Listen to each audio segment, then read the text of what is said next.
Welcome to the Notes versus Alternative Investment series. In this video, we'll be taking a note and putting it up against a rental and comparing the differences between the two and see which one keeps more money in your pocket every month and which has less risk. The first thing we need to highlight is the fact that notes are the financial or paper side of the real estate business. And the stick and brick house is going to be the collateral we can take back if something should happen in a worst-case scenario and the note is not repaid. Keep in mind, however, that thanks to the flexibility of note investing, often these worst-case scenarios turn out to be our best investment friends. When we're comparing investments, we want to keep our analysis fair on both sides to get the most accurate comparison between the two. The first thing you'll want to notice is the market value is $120,000 for both the note and the rental property. Notes have a big advantage because they come without the headaches of toilets, tenants, or turnover that come along with rentals because it's the responsibility of the owner to take care of those things. When there is an issue, let's say a backed up sewer line for example, the note holder doesn't get billed for anything. And this is a common problem with rentals because the owner must pay for repairs.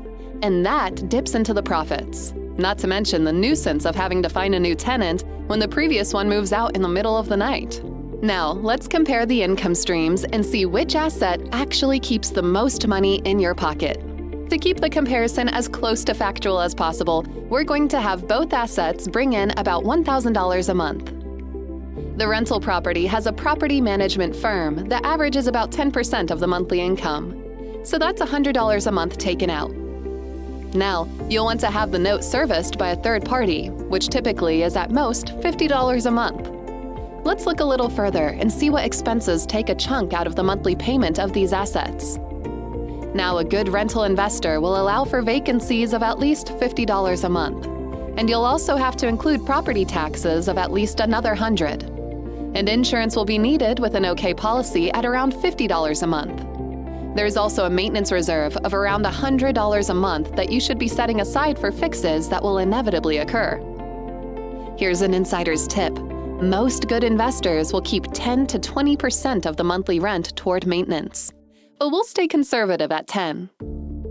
So once you add all these conservative expenses together, the total profit on the rental side is only going to be $600 at best.